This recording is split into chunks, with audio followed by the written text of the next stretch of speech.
Hello and welcome to Real Reviews. My name is Jamison Rabbit, and today I'm joined by a man who reads his Choose Your Own Adventure books straight through. His name is Mike Roth. You know, a lot of these Wikipedia things are false. This one is not. Yeah, I've read them straight through before. Yeah. They were my favorite type of book. It's a crazy adventure then. Yeah, I'd do the whole fingers thing to get the right... Holding your page. Yeah, and then, I got to go back 5 decisions. There was quite a few times where I took my favorite books and just read them all the way I'm dead. through. I'm alive. I'm in the tunnel. A monster got me. Exactly. And then the very end just leaves you in this limbo of, I don't know what's going to happen next. Let's reread it. You are a quagmire, I tell you. I love it. I love it. Every bit of it. They still make those. No doubt about it. They're very underground. I've got a large collection. This week we have several movies to discuss on the marquee, so let's get right into it. The first movie that we have this week is the theatrical version of a hit HBO television show, and that is the Entourage movie. Entourage starring Adrian Grenier, Kevin Connolly, Jerry Ferrara, Kevin Dillon, Jeremy Piven. We got Billy Bob Thornton. We got Haley Joel Osment. We got Ronda Rousey. Kelsey Grammer. Those are your main folks. The movie is rounded out by a who's who of B-list celebrities that all want to get into the movie. But it basically is a long episode of the television show. Oh, yeah. Jeremy Piven's character, Ari, is now a studio head, and he is working with...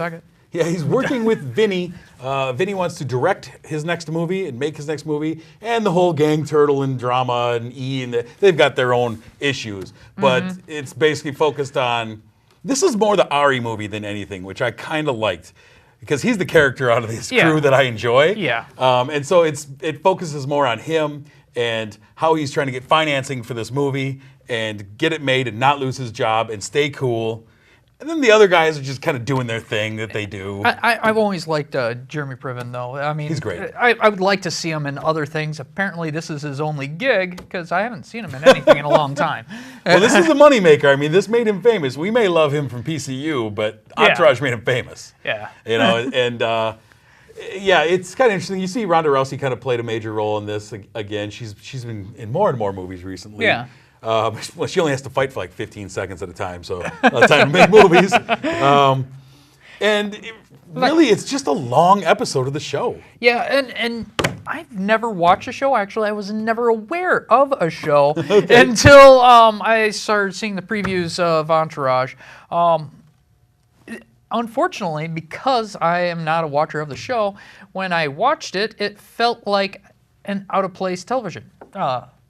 You jump into a middle of a season and try to get what's going on, you're just not going to do it. It's very hard to review something like this as a movie when obviously it just feels like a long television show that's in the middle of a television series. And of course, this is not in the middle of a television series. This picks up right at the finale of the last Entourage, what I've read. Hopefully. Yeah. Here's the thing with Entourage, and I was a watcher of Entourage for a while. Fell off, but you don't miss a lot, I found out.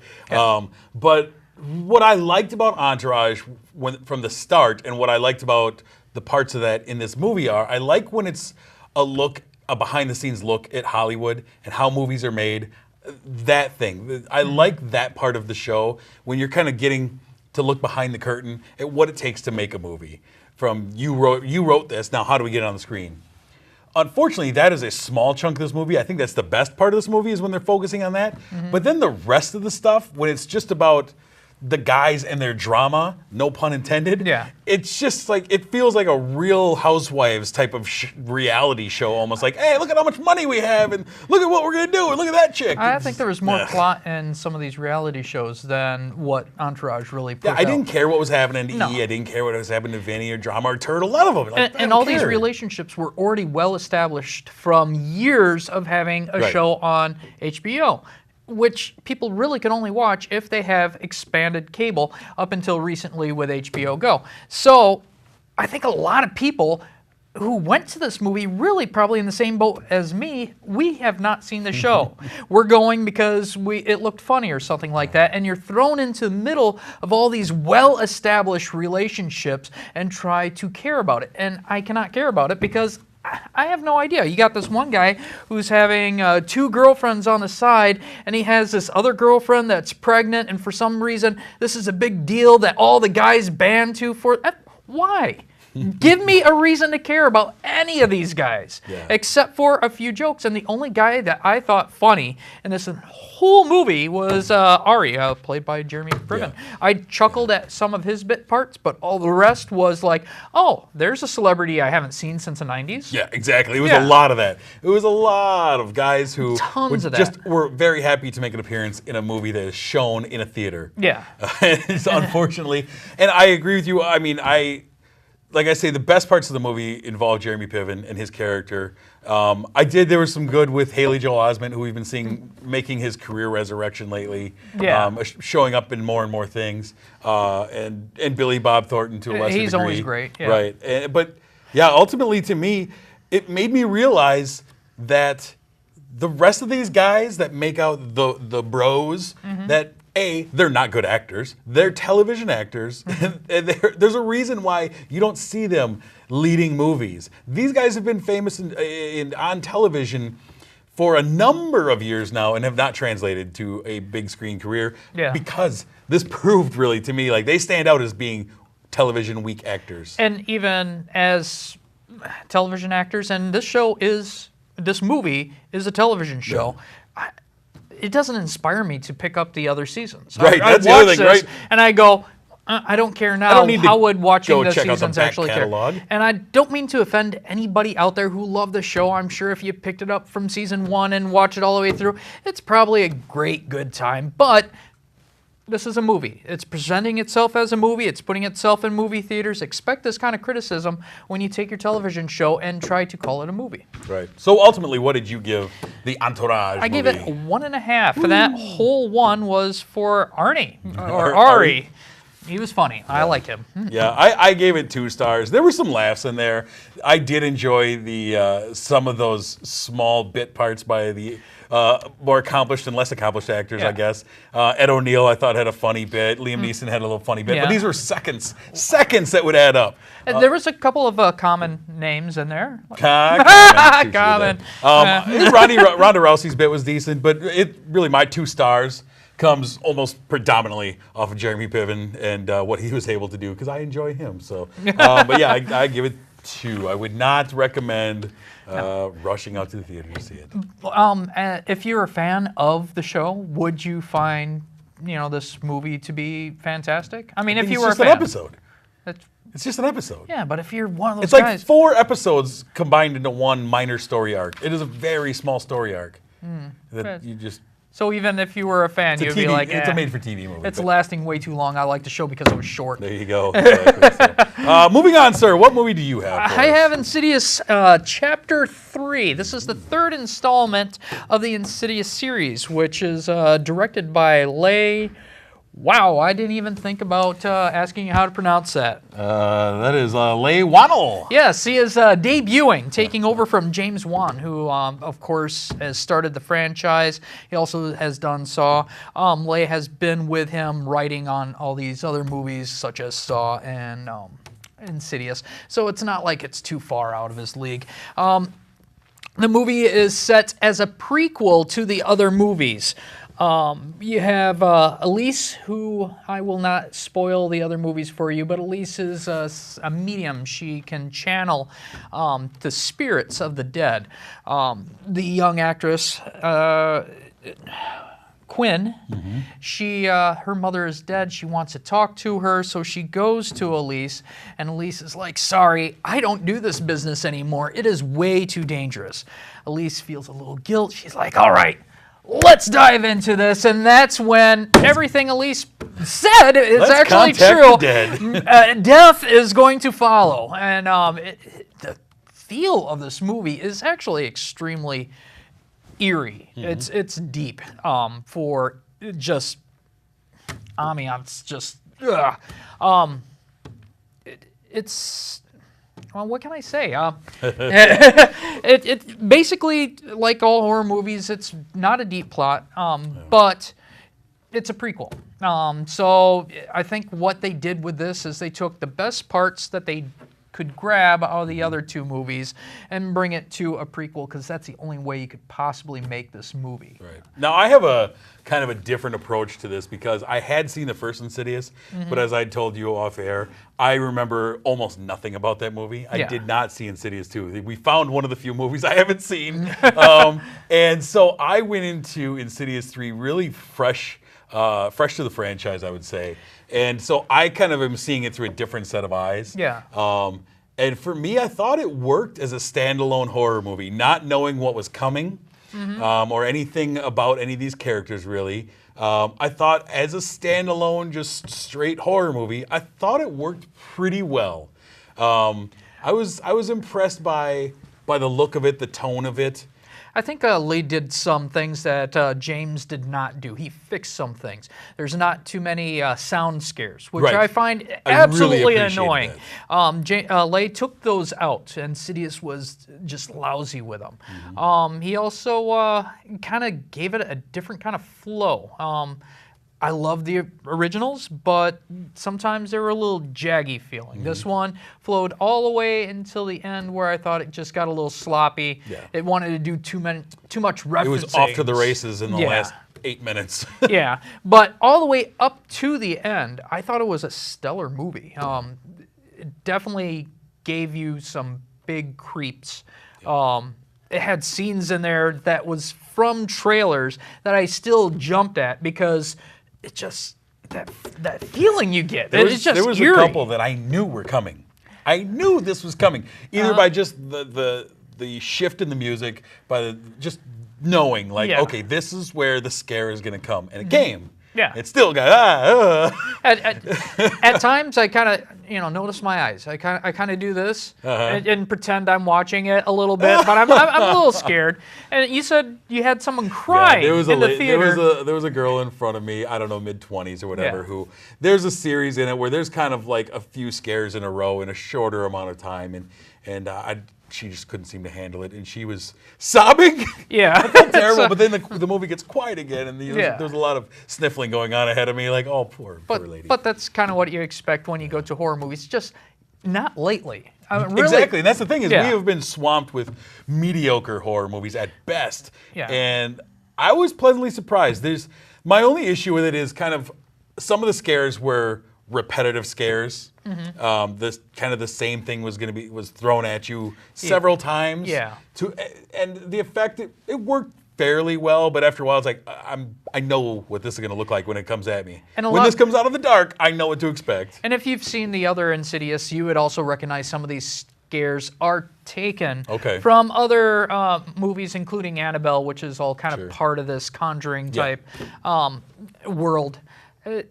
But it's kind of done a little differently. If you enjoy the first two movies, you're going to absolutely love this. If you have not seen the other two movies, what's great about this, it's a prequel, so you could watch it as a When I found that out, I knew that I didn't have to rush out and try and cram in the time to find those two movies, watch those two movies. And so I was kind of interested to see what it would do, not knowing. I'm really not remembering anything about this universe, and I was fairly impressed with it. I really enjoyed the lady who played the medium. I thought she did a great job in this, in playing all types of emotions in this. Dermot Mulroney as the dad kind of was frustrating me. Like, you're an idiot. But his part really wasn't that big. No, it wasn't. And as there has to be in all horror movies, like the parents are just numbskulls. We learned that from watching Poltergeist last week. Oh, yeah. The parents just don't get it. Like, what's going on? I mean, if they got it, though, the movie would have been over like that. True enough. James Wan, he didn't do this because he didn't believe in the script. He was actually busy with Fast and 7. So that's the reason why he did not do this. I would expect him to come back for another Insidious. Maybe not. But they did extremely well. So James Wan was in the movie, though, for a little bit. He was one of the people who was auditioning. Yeah, he was the director who was auditioning. Yes. Okay. Yeah, I enjoyed it. I ultimately gave it 3 stars. Wow. You know, I'm above average really horror impressed. movie. Yeah. Yeah, I gave it a 3.5. Yeah. But I kind of wanted to give it a 4. The ending, it got a little loose. Yeah. It got a little sloppy, got a little bit too much. Well, we got to make some references to the other movies. And I even felt that, not Yeah. remembering much about the first one, I even felt that, like, this has got to be meaning something, because the way they're showing it and why they're hanging on this, like, Yeah. it's got to be for something that I don't... Yeah, the demon is from the first. They make references to the Black Bride, which is the main focus of the second. It probably shouldn't have been thrown in there, but it's an enjoyable horror movie. And that's Yeah. for me to say that is few and far between these Very, days, but yeah. enjoyable. So go check out Insidious 3. We both recommend that. The final movie we have on the marquee this week, sir, is the big comedy of the week. biggest one. Yes, sir, and that is Spy. Spy, starring Melissa McCarthy, Jude Law, Jason Statham, Rose Byrne. Who else have we got? That's about it. Oh, Allison Janney, of course. And all of these people, other than Rose Byrne, work in the CIA. They are agents. Melissa McCarthy is kind of the voice in the head for Jude Law's super spy character. He's the James Bond of this agency, and she's Bradley the one who, Fine, a great Yeah, spy right. name. And she's the one who helps him through everything, and he is trying to track down everything. He tracks down Rose Byrne's character, who plays the big bad guy, and he is killed by her. So now we need an agent. She knows who all the agents are. So we need an agent who has never been in the field, who no one would know was a spy. Enter Melissa McCarthy, the receptionist turned super spy. I wouldn't have guessed it. basically, right. And Jason Statham is another spy who is adamant that she cannot be one of these and quits the agency. And there are some great moments between these two, as he is the over-the-top spy. There's a moment that I love where they're talking. He's trying to convey, like, I'm a real spy. Like, I have jumped a boat onto a train while on fire. I've had this arm ripped off and sewn on with this arm. And just try, like, you can't do any of that. And she's like, I don't think that's possible. I thought he did a great. He's always playing the same kind of role. Super serious. But in this case, it makes it sound hilarious when he does his same bit. It's just awesome. He's definitely he's kind of cracking wise on his guy, on his own shtick. Yeah. Like, we all know this is who I am. What about if I play this guy kind of tongue in cheek? And that's very much what it is. Melissa McCarthy. The first half of this movie is kind of what you would expect. Most of it's in the trailers too. Oh yeah. The majority of the jokes are in the trailers. The first half is the self-deprecating. She's fat and funny and whatever. I don't think they really concentrated on fat. They just concentrated on the fact that she is not spy-looking material. I mean, everything that they gave her. You are the crazy cat lady. Yeah. This is what you are.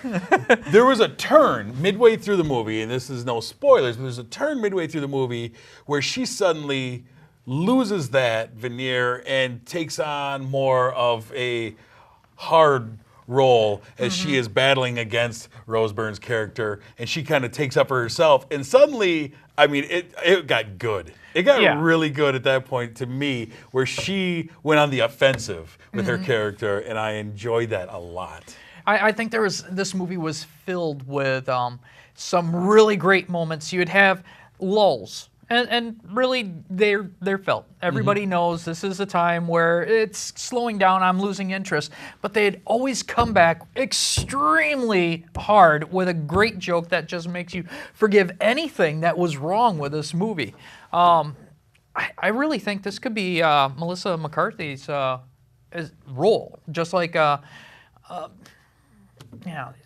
she's got that Ghostbusters movie coming out soon. yeah, but we don't know how that is yet. We want it to be great, but we don't know how it's going to be. I think as a movie actress, this could franchise for her, and she could be probably known as this role. Well, the director, Paul Feig, I mean, she seems to be one of his favorite actresses. He works with her a lot. Did Bridesmaid and The Heat. And he is also doing Ghostbusters.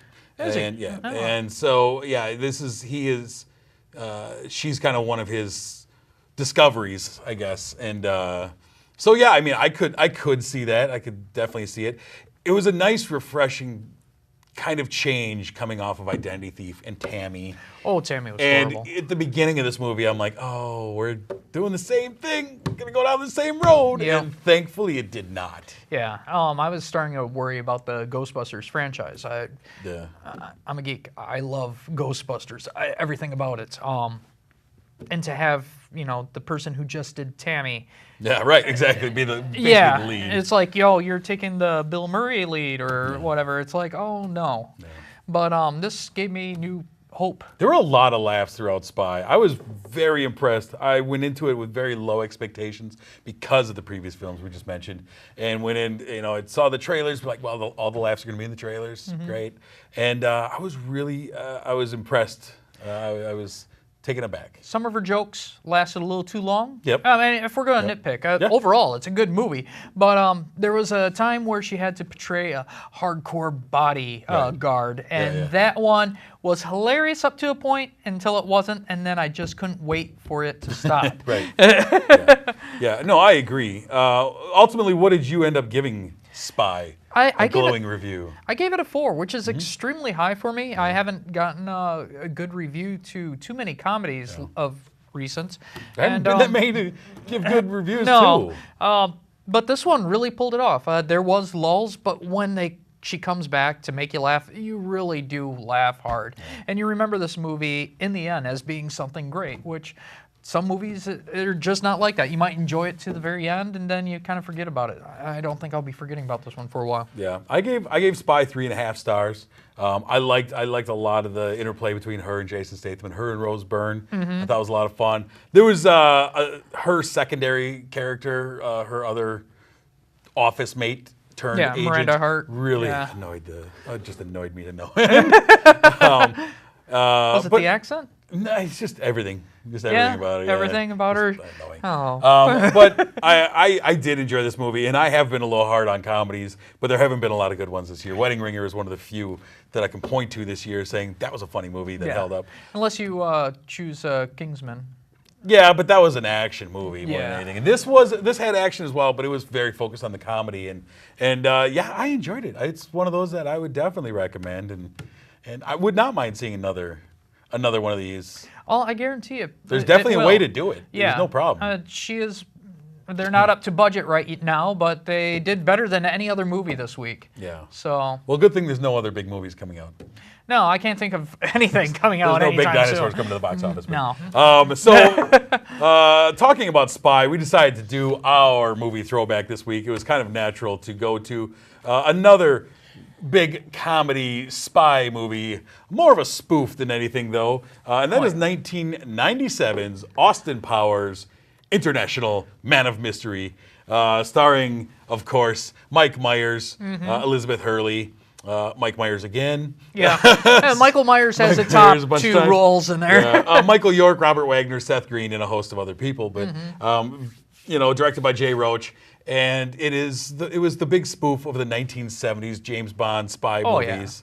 And he spun off many sequels off of that. It did great. Unfortunately, it spun off many sequels off of that with lessening degrees of success. But I truly think this kind of defines Michael Myers' career, though. He did have Wayne's World, but a lot of people don't throw back, remember Wayne's World I'll go with anymore. So I Married an Axe Murderer. Really? If we're talking my favorite Mike Myers movie. See, both those movies are definitely branded 90s movies, where Austin Powers, you could still watch it today and it doesn't feel as dated. Here's my issue with Austin Powers real quick, is I truly loved it when it came out in theaters. Absolutely. Had a big poster on my wall. Loved it. It's great, right? But somewhere along the 5-year mark of hearing, oh, baby, and just the horrible shtick and those same lines that he kept using and then permeated their way into culture, and I started to truly hate Austin Powers because it got by Goldfinger or Goldmember. I'm sorry, that was an awful movie, not funny. But he was running the same jokes that he had done 6 years earlier. He's like, "Hey, remember when I did this joke? Oh, yeah. Let's do it again for the 3rd time." But and then when I hear did a little different. when I hear dude at the office doing the same joke 5 years after Goldmember, he's doing a tired bit. Okay, I'm done. I'm good. Thank you. Check. But you give it some time to breathe. Going back and rewatching it, it's funny. Mike Myers is a funny cat, and he's, he wrote some great bits in here. Well, he redoes the bits, but again, I think that's just showing more of what he's trying to spoof on. James Bond's plot really doesn't change. I mean, I have my own issues with Mike Myers and the fact that he seems to have like 2 bits that he does. Yeah. If you haven't noticed, he does a Scottish accent in all of his movies. Oh, yeah. Hey, guess what? I can do a Scottish accent. But International Man of Mystery is a movie that I do truly enjoy, and it's one of those kind of landmark movies that relaunched him. He had a couple of things coming out, but post SNL, all of a sudden it's like, oh yeah, Mike Myers. That's right. Yeah. Here's something from my Wikipedia page. Yes. I own a Dr. Evil's shirt that I managed to keep pristine, and I still wear it. Yeah, it's weird. He's going to wear that next week's show. I'll be the mini-me. Why not? There we go. We'll shave you right here. Let's do it. Fridays, 5 o'clock. Right. Moving on. Moving ahead, sir. It's the weekend of June 19th. We have a couple of movies that'll be coming out that weekend. The first one is Dope. What do you know about Dope? Looks like a throwback to 90s hip-hop rap culture. It looks like it's going to be hilarious. I hope so.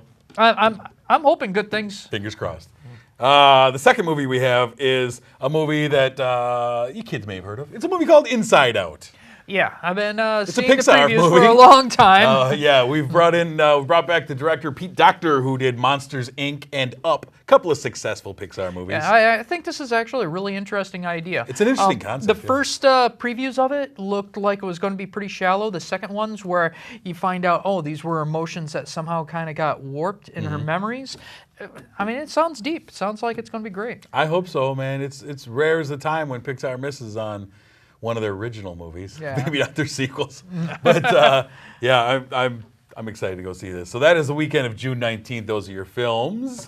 If you want to chit-chat with us, follow us. You can go on to, let's see, Facebook. Oh, We're on Facebook. Yeah, we're on Facebook. You can go on there, find us under Real Reviews TV. You can follow us on Twitter at Real Reviews TV. We post all kinds of things on there. There's a video that'll be on there by the time this shows. What about crazy YouTube? Stuff. Do we do YouTube? We are on the YouTube. We are on the YouTubes. Just search Real Reviews. K-Sun, K-S-U-N. That's a quick and easy way. And then subscribe to us so you can get our videos every week. You don't have to search us anytime. Yeah. It's right there at your fingertips. That's how you want it. Indeed. Also, we would also like to take this time to thank our sponsor, Marcus Theaters, The Palace here in beautiful Sun Prairie. Thank you for sponsoring Real Reviews and bringing us into the Palace to watch your movies. And anybody who's local, I'm just going to throw this in. If you have any extra CDs or LPs hanging around, please send them over here. We're trying to get our radio station going, and we'd love to hear the music you guys are listening to. We will have a link to a video starring one Miss Lisa, a star in these parts, telling you how to get these different things into the studio, where to take them, where to help 103.5 The Sun get its music, get its content. I just brought in all my CDs recently and Pretty found out what horrible things I did not know that Frankenberry made a CD. Yes, I had brought in a Zima CD, by the way. Yeah. They'll take anything and say thank you. So bring it in, please. No doubt about it. Let's see, until next week, I don't know where. I would say this, is if you want to bring anything in, just go on either one of our pages that we told you about. Yeah. And it'll be quick and easy. You can find it. Yeah. Help out. Even everybody in Atlantic City, if you have something. Do it. Mail it, right? Yeah, mail it in. We'd love it. We'll COD, mention you. They'll take care of it. Yeah. All right. Next week, we'll be talking about Jurassic World, and we'll have some other surprises for you, but Jurassic World is going to be the big mamma jamma at the box office. Yep. I'm going to go out on a limb and say that. I think it's going to be big. I think so, too. So until next week, my name is Jamison. I'm Mike Roth. Thanks for watching.